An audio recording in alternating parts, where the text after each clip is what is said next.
अस्सलाम वालेकुम व्यूअर्स, मेरे साथ मौजूद हैं पेन प्राइवेट एजुकेशन नेटवर्क उगी के रूह रवां, जो कि काफ़ी अरसे से माशाल्लाह इसमें एजुकेशन में तो खिदमत दे ही रहे हैं। उसके साथ साथ चूँकि प्राइवेट स्कूलों में पेन के ज़ेरे अंडर भी बहुत सारे प्रोग्राम मुनाकिद होते हैं खेलों के हवाले से। तो आज ये JPT के यहाँ इस सेरेमनी में भी मौजूद हैं, तो सर से इनके व्यूज़ जानेंगे। अस्सलाम वालेकुम सर। वालेकुम सलाम। Thank you so much sir, आपने हमें टाइम दिया आज न्यूज़ को। तो क्या कहेंगे JPT का ये जो मेला सजा हुआ है इसके बारे में? माशाल्लाह जी, मैं तो देख रहा हूँ कि आज जब बाहर पाकिस्तान में आने को थी, उसके बाद कोरोना आ गया, एक बड़ी मुद्दत के बाद आज फिर मैं बाहर देख रहा हूँ। माशाल्लाह खूब रंग बिरंगे बैनर, नौजवानों को खेलता हुआ बड़ा अच्छा लग रहा है, बहुत अच्छा लग रहा है।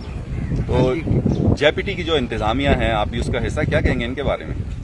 माशाल्लाह मुझे तो इनवाइट किया, मैं बड़ा खुश हुआ और मैं अप्रिशिएट करता हूँ। मेरी मलिक साहब के साथ, बाबर भाई के साथ, आप लोगों के साथ, आजम साहब के साथ, सबके साथ मुलाकात हुई। मैंने इनके व्यूज़ का मुझे पता चला, इनका जो 7 निकाती एजेंडा है, तो मैं इससे पूरी तरह एग्री करता हूँ और मैं इंशाल्लाह जो भी मुझसे बन सका मैं इनके लिए करूँगा इंशाल्लाह। Thank you so much sir.